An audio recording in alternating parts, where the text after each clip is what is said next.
Olha lá. Senhor, meu Deus, meu Pai, Senhor, nós entregamos diante da tua presença.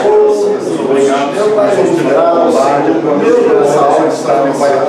Somos gratos, Senhor, pela oportunidade de estar aqui. Espírito Santo, Deus nos ajuda, Deus nos ensinar, Deus nos capacitar, Deus nos dar sabedoria para aprendermos mais sobre a palavra. Nos ajuda, Senhor, a fazer o máximo de conhecimento, Senhor, do Evangelho, para que possamos, Senhor, praticar a tua palavra, viver a sua palavra e ensinar a tua palavra. Abençoa o nosso professor, usa ele para a honra e glória do teu nome. É que eu te peço e te agradeço em nome do Senhor Jesus. Amém. Irmão Márcio, está piscando a luzinha vermelha? Piscando. Então tá. Então vamos lá. Estamos estudando os evangelhos e hoje nós vamos estudar o evangelho de Marcos e o de Lucas, tá bom? Porque são 5 aulas. Eu dei o pastor Vicente deu uma aula, essa é a minha terceira, são 4. Então a próxima aula será a última, tá bom? A próxima aula será a última. Como será a avaliação? Eu vou produzir uma avaliação e vou enviar para os irmãos pelo grupo, tá bom? E aí os irmãos tanto podem imprimir e trazer, como pode mandar no privado. No grupo não, senão um vira no outro, tá bom? Pode mandar, eu vou fazer uma avaliação simples, com umas 10 questões no máximo, tá bom? Pode fazer por escrito, só copiar, pergunta, pode também. Só não pode fazer por escrito e tirar a foto e mandar para mim, porque foto não altera, e não tem como eu fazer as observações. Mas tanto pode imprimir no Word, que o Word altera isso, como pode trazer em mãos para mim, ou impressa ou escrita à mão, tá bom? E é isso. E a base será a apostila, tá bom? Vocês têm a apostila, não tem? A base será a apostila. Não serão os slides, tá bom? Os slides é uma coisa mais resumida para a gente estudar na sala de aula. Tudo bem? Então tá. O Evangelho segundo Marcos, o autor. Embora o Evangelho de Marcos não identifique seu autor, no texto não tem o autor. Os pais da igreja primitiva concordam todos que Marcos foi o autor. Tudo bem? Então veja bem, evidência interna não temos. O que é evidência interna? Evidência interna é aquilo que está no próprio texto. Evidência interna não temos, mas temos evidência externa. Os pais da igreja primitiva concordavam todos que Marcos foi o autor. Por que a palavra dos pais da igreja é forte? Porque eles viveram logo depois dos apóstolos. O período patrístico, o período dos pais da igreja, logo depois dos apóstolos. Então eles viveram muito próximo. A palavra deles tem muito peso sobre a questão de autoria. Ele, Marcos, ou João Marcos, era um associado do apóstolo Pedro, e evidentemente o seu filho espiritual. É por isso que Marcos entra no cânon, porque para entrar no cânon do Novo Testamento tinha que ser escrito por um apóstolo ou por alguém associado aos apóstolos. Hebreus demorou para entrar porque não se sabia quem era o autor, mas entrou por causa do conteúdo que dava a perceber bem que era uma pessoa bem próxima aos apóstolos. Senão Hebreus não teria entrado por causa da dificuldade do autor. No caso de Marcos, veio então porque Marcos é associado a Pedro. Tinha que ser um apóstolo ou alguém bem próximo a um dos apóstolos. Então, por favor, 1 Pedro capítulo 5, verso 13, por gentileza. 1 Pedro capítulo 5, verso 13. Eu não tenho água, vou beber este suco. Não deveria, mas vou fazer isso. Aquela que está em Babilônia, igualmente eleita convosco, nos saúda, assim como Marcos, meu filho. Olha aí, ele chama Marcos de meu filho. Filho o quê? Filho da fé, filho espiritual. Tá bom? Repete esse versículo para nós, por favor. Aquela que está em Babilônia. Para aí para nós, por gentileza. aquela que está em Babilônia. Sabe a quem Pedro está se referindo aí?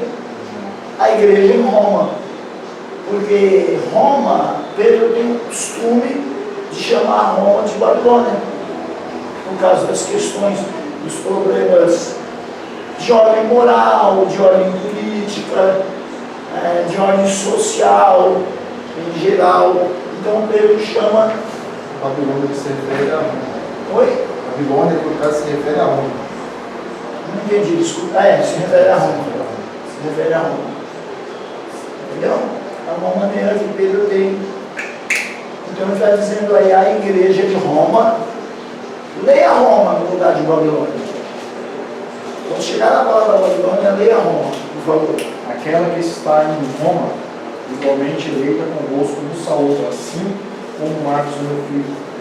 Ou seja, a igreja de Roma, que é eleita como vocês, vos saúda. Tudo bem?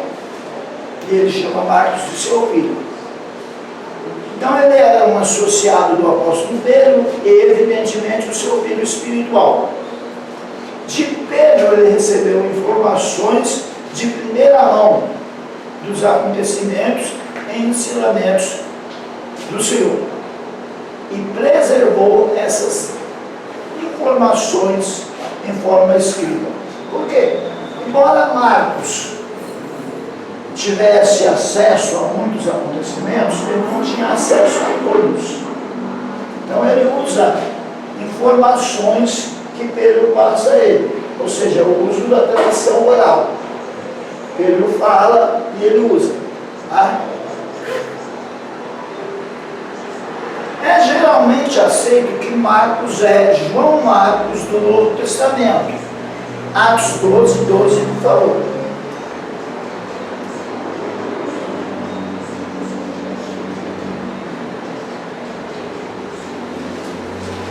Atos 12. Se encontrar, pode ler, por gentileza. E considerando ele nisso, foi à casa de Maria, mãe de João, que tinha por sobrenome Marcos, onde muitos estavam reunidos e oravam. Olha aí, João que tinha por sobrenome Marcos. Sua mãe era uma cristã rica e proeminente na igreja de Jerusalém. Era uma mulher importante na igreja. E a igreja provavelmente se reunia em sua casa. Como a igreja provavelmente se reunia na casa da mãe dele, automaticamente a casa dele também, algumas coisas ele é testemunha ocular. Mas os particulares, ele recebe de Pedro, que é Pedro que está sempre com o Senhor. Pedro é um dos 3 homens do círculo íntimo, né? O círculo íntimo é Pedro, Tiago e João. Então, os particulares ele recebe de Pedro. Mas algumas coisas ele é testemunha ocular. Então esse é o mesmo de Barnabé, João Marcos. Sim, é o mesmo. Quando foi escrito o Evangelho de Marcos? Foi provavelmente um dos primeiros livros escritos no Novo Testamento. Provavelmente entre 57 e 59. Deixa eu falar aqui com vocês rapidinho sobre Marcos. Marcos é aquele Marcos que Paulo não quer continuar a viagem com ele. Não quer partir para a próxima etapa com ele. Por quê? Porque ele havia voltado atrás em um determinado ponto da missão. Eu aqui com os meus botões tenho motivo para pensar que Marcos voltou por causa da falta de comodidade na viagem. As viagens eram muito difíceis. E sendo ele um jovem rico, acostumado ao conforto, provavelmente seja esse motivo que ele volta de um certo ponto da viagem e depois Paulo diz, não, eu não vou prosseguir com ele. Mas mais adiante, ele mais maduro, em uma das suas cartas, Paulo já idoso, já próximo do final da carreira, Paulo diz, me manda Marcos, porque para mim ele é útil. Ou seja, quando ele amadureceu, ele voltou a ser útil. E aí Paulo admitiu, Paulo até precisou da presença dele junto. Uma questão de maturidade, né? Então, gente, provavelmente entre 57 e 59. Os irmãos lerão outras fontes. Lerão a apostila, lerão algum livro, e os irmãos verão que nem todas as fontes concordam com a questão data. Bom? Agora, tem que se admitir que ele é um dos primeiros. Vai dar diferença de data de um historiador para outro, isso é normal em história antiga. Tá? Mas tem que se admitir que ele é o primeiro dos 4 a ser escrito. Se não se admitir, aí temos um problema. Tá? Professor, Pois não. Marcos foi o evangelho primeiro a ser escrito, né? Sim, o primeiro a ser escrito. Provavelmente nessa data, né? Provavelmente nessa data. Mateus escreveu com base no evangelho de Marcos. Sim. Em tradição oral. Tradição oral. Em tradição oral. Mateus foi apóstolo, foi discípulo. Mateus foi apóstolo. Apóstolo, né? Porque se você ter discípulo, Marcos também era. Aham, ele foi apóstolo. Apóstolo. Qual a data de Mateus? Eu esqueci. A data. Oi? Mateus foi escrito em que ano? Só pra gente. Só um minutinho então, tá?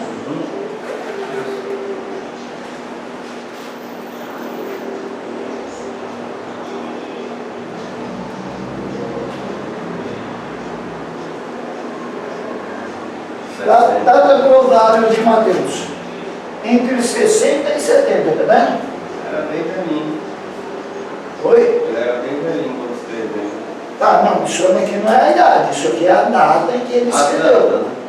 Ah, e nem no caso de Marcos também não é a idade. Pelo contrário, eles até não eram tão velhos. Ah, até não eram tão velhos. Tudo bem? Ah, tá. Não é a idade do escritor, é a data em que ele escreveu. Porque Jesus foi até 33 anos, né? Isso. Eu fiz confusão. Não é a data, não é a idade que ele tinha, não. Tá? Agora, eles não eram muito jovens quando escreveram, porque eles só escreveram mais tarde, quando se percebeu a necessidade de escrever. Bom, eles não escreveram logo, não. Quando o pessoal começou a envelhecer, veio a ideia, estava na tradição oral, quando começaram a envelhecer, veio a ideia de escrever antes que acabassem os testemunhos oculares. Vamos escrever, porque senão daqui a pouco não tem ninguém que realmente viu. Tá?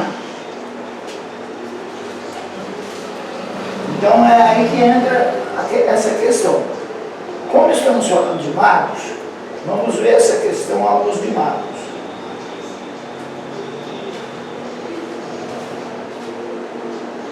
Se Marcos foi escrito entre 57 e 59,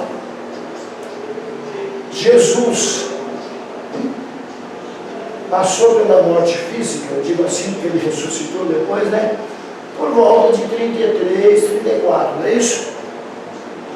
Então, arredonda para 60 aqui para a conta ficar simples. 35, 60. Uma média de 15, 16 anos depois da morte e ressurreição de Cristo. Marcos é escrito.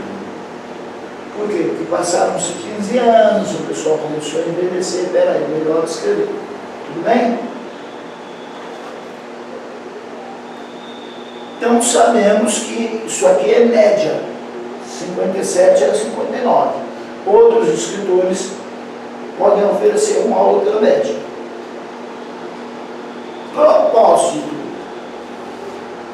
Embora Mateus tenha sido escrito principalmente para seus irmãos judeus, o Evangelho de Marcos parece ser direcionado aos crentes romanos, particularmente, que são gentios. Todo que não é judeu é gentil. O que está acontecendo aí? Marcos está escrevendo. Por que essa data é uma data legal? 59. Porque aqui já havia uma perseguição. Não era uma perseguição sistemática dos romanos ainda, mas já havia uma perseguição. Por que os romanos já estavam começando a perseguir? Porque os judeus, os escribas, os fariseus, as autoridades judaicas religiosas, ficavam jogando o Império Romano contra o cristianismo, dizendo que o cristianismo era subversivo, que era perigoso. Então aqui já há um princípio de uma perseguição. E essa perseguição começou a trazer sofrimento para os crentes da igreja de Roma. Marcos escreve para encorajá-los. Tá bom? Veja bem, ainda não é aquela perseguição mais sistemática, mas é um princípio de perseguição que já trazia alguns problemas. Alguns historiadores levam a data de Marcos mais para frente para poder incluir Nero, para dizer que já era a perseguição de Nero. É comprovado? Não, não é. É absurdo? Também não é. Tá? Por isso, alguns historiadores avançam a data de Marcos para nosso amigo aqui, nosso historiador, ele vai até 59. Tem historiadores que vão até 65 para incluir uma possível perseguição por Nero, que teria começado por volta de 64. Tá bom? Isso são pequenas diferenças de ponto de vista histórico de um historiador para outro. O propósito. Então, o propósito é escrever para os crentes de Roma que estavam sob perseguição. Marcos escreveu como um pastor, olha, gente, como um pastor. Não, ele não era um pastor, tá? Não preguemos que Marcos era pastor, não é isso. É como. Escreve como um pastor. O estilo dele, a maneira que ele se dirige, é como se fosse um pastor se dirigindo às ovelhas. Marcos escreveu como um pastor para os cristãos que já tinham ouvido e acreditado no Evangelho. Então não é um Evangelho escrito direcionado a levar as pessoas a crerem. Ele está escrevendo para reforçar a fé de quem já cria. Romanos capítulo 1, verso 8, por gentileza. É mais uma advertência, né? Romanos capítulo 1, verso 8. Irmão Em primeiro, Cleio, é uma advertência, mas veja bem, algumas pessoas têm uma ideia diferente de advertência. Porque para algumas pessoas a advertência é chamar a atenção forte, é brigar. Não é isso, tá? Nesse sentido não é advertência. Agora, no sentido de chamar a atenção, é a advertência. Depende muito do sentido que se der a palavra advertência. A pessoa pode advertir a outra sem necessariamente estar puxando a orelha, porque ele não é um puxão de orelha. Esse evangelho não é um puxão de orelha. Ele não é como a carta aos Gálatas. A carta aos Gálatas é um puxão de orelha. Tudo bem com essa diferença? Tudo bem, minha gente? Vamos lá. Romanos 1:8, por gentileza. Primeiramente dou graças ao meu Deus por Jesus Cristo, acerca de vós todos, porque em todo mundo é anunciada a vossa fé. Em todo mundo é anunciada a vossa fé. Então eles já eram crentes. Ele desejava que eles tivessem uma narrativa biográfica de Jesus Cristo como servo e salvador do mundo. Olha aí, como servo e salvador do mundo. Então a gente precisa ter bem claro que Marcos busca mostrar um Jesus servo, um Jesus missionário, um Jesus trabalhador, tá bom? Marcos mostra um Jesus servo. Olha lá, ele desejava que eles tivessem uma biografia tivesse uma narrativa biográfica de Jesus Cristo como servo do Senhor e Salvador do mundo, a fim de fortalecer a sua fé diante da perseguição severa e ensinar-lhes o que significava ser seus discípulos de Cristo, no caso. Então, veja bem, perseguição severa. Por quê? Porque se jogava as autoridades contra eles, tá bom? Fora que os judeus que residiam em Roma também perseguiam. Eles perseguiam e ainda incitavam as autoridades romanas. Qual o versículo-chave? E aí eu digo assim, que versículo que eu gosto? Versículo-chave, Marcos 10:45.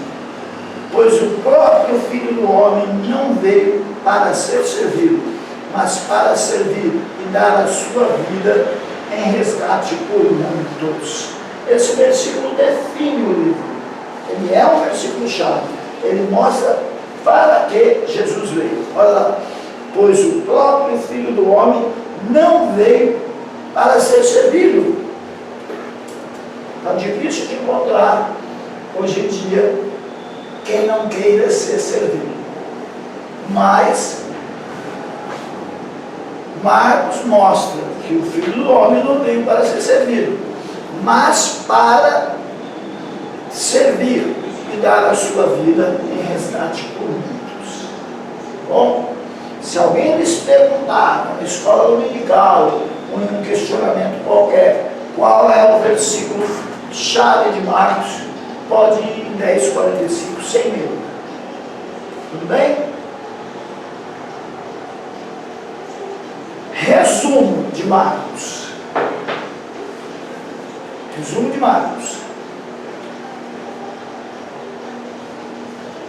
Este evangelho é único porque ele enfatiza as ações de Jesus mais do que seus ensinamentos. Então veja bem, por isso que tem que ser 4. Mateus enfatiza os ensinamentos, não é isso? Já Marcos não. Marcos enfatiza as ações de Jesus mais do que os ensinamentos. É escrito de forma simples, movendo-se rapidamente de um episódio da vida de Cristo para outro. Deixa eu fazer uma pergunta aqui para os irmãos. Algum dos irmãos é militar, policial militar? Não, né? Algum dos irmãos é militar? Não, né? Tudo bem, porque se fosse militar, vocês vão entender, mas o militar entende mais rápido do que eu vou dizer.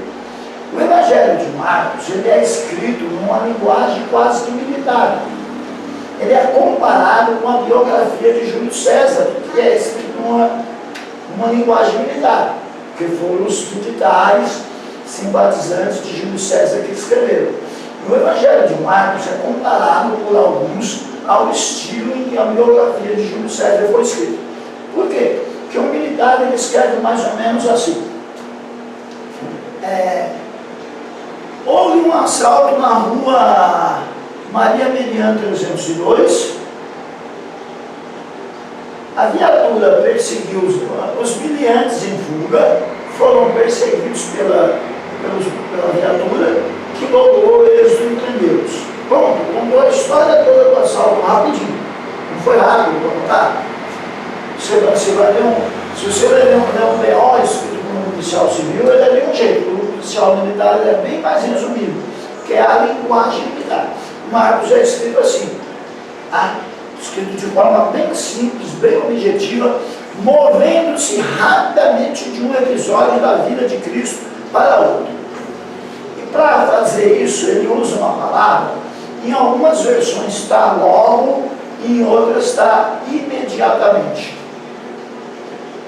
Então é preciso que os senhores nas nossas casas tirem um tempo para ler Marcos e perceber quantas vezes aparece a palavra logo ou conforme a versão imediatamente. Essa palavra ela é usada para dar dinâmica ao texto. E logo, Jesus sendo batizado, logo quando saía das águas, e logo, e Jesus logo pregava nas aldeias, logo, tá? Para poder dar dinâmica ao texto. É interessante essa sua explicação, porque já vi o pregador usar o logo para descrever a pressa. Isso. Só que não é a pressa, é a forma literária como ele escreve. De encurtar a história para mostrar a ação, né? Para mostrar a ação. Justamente. Isso é tão interessante porque isso nos leva ao tema central do livro. Um cérebro servindo, um cérebro sempre em movimento. Por isso, essa questão do logo, como o irmão disse também, o irmão Cleito disse também, não é pressa, é dinâmica. Mostrando Jesus sempre em movimento, como um trabalhador, um servo, um missionário. Nós já tem aqui, ó, no capítulo 1, verso 3. E logo que saiu da água, viu os céus abertos, o Espírito que como a pomba descia sobre ele. O senhor consegue me ajudar? Isso aí é Marcos 1,13. 1,10. 1,10. O senhor consegue encontrar aí algumas vezes, logo outra vez? Então 1,10, nós já achamos uma. Os irmãos também podem ajudar. Logo, aqui, nesse sentido de dinâmica. 1,10, 1,21. Entrando em Cafarnaum, e logo no sábado, indo ele à sinagoga a ensinar. 29. E logo saindo da sinagoga foram à casa de Simão, de André, com Tiago e João. E o importante não é só a quantidade, é a dinâmica que a palavra logo, em algumas versões imediatamente, dá ao texto. Capítulo 2. E logo se ajuntaram tantos que nem ainda nos lugares junto à porta eles cabiam e anunciavam ali a palavra. Percebe que o uso dessa palavra coopera diretamente com o tema central do livro? Tudo bem, minha gente? Podemos prosseguir então? Queridos, podemos? Sim. Então vamos lá. Ele não começa com uma genealogia, como em Mateus, porque os gentios não estariam interessados em sua genealogia, em sua linhagem. Porque além de gentil, gente, eram pessoas de mentalidade romana. Embora fossem crentes, mas eles residiam na grande cidade de Roma. Então a mentalidade deles era uma mentalidade igual esse negócio do logo aí, era dinâmica. Então para eles não interessava o que a linhagem de um servo, interessava o que o servo podia fazer. Por isso que é um evangelho de ações, mostra as ações do servo. Porque para eles não era interessante a linhagem. Para quem é alguém, e é servo também no sentido de escravo. Quem é que vai querer saber a linhagem de um escravo? Quer saber se o escravo trabalha bem, não é isso? Pois é. É por isso que Marcos não tem genealogia. Vamos pensar um pouco nisso. Mateus mostra a genealogia de um rei, não é isso? Aponta para o rei Messias, como nós estudamos na aula passada, não é isso? Marcos aponta, Mateus mostra a genealogia de um rei. Marcos não mostra, porque não é muito interessante a genealogia de um servo. Lucas mostra a genealogia de Jesus via Maria. Ele não mostra via José, ele mostra via Maria. Por quê? Porque Lucas é um médico grego, interessado na humanidade de Cristo. Em Lucas, Jesus é o Filho do Homem. Então, interessado na humanidade de Cristo. Tanto é que nós vamos ver algumas coisas sobre isso na próxima aula, mas ainda hoje. Nós vamos ver algumas coisas sobre isso. Mas como dizia meu velho pai, não coloquemos a carroça diante dos bois. Vamos ficar em Marcos por enquanto. Olha lá. Ele não começa com uma genealogia, como em Mateus, porque os gentios não estariam interessados em sua genealogia. Após a apresentação de Jesus no seu batismo, Jesus começou o seu ministério público na Galileia e chamou os primeiros 4 de seus 12 discípulos. Então ele começa pela Galileia e ele chama os primeiros 4 dos 12 discípulos, que é melhor chamar de apóstolos, né? Esses 12 é melhor chamar de apóstolos. Eles eram discípulos também, mas o próprio Jesus os chama depois de apóstolos. O que segue é o registro da morte, vida e ressurreição de Jesus. O relato de Marcos não é apenas uma coleção de histórias, não são histórias.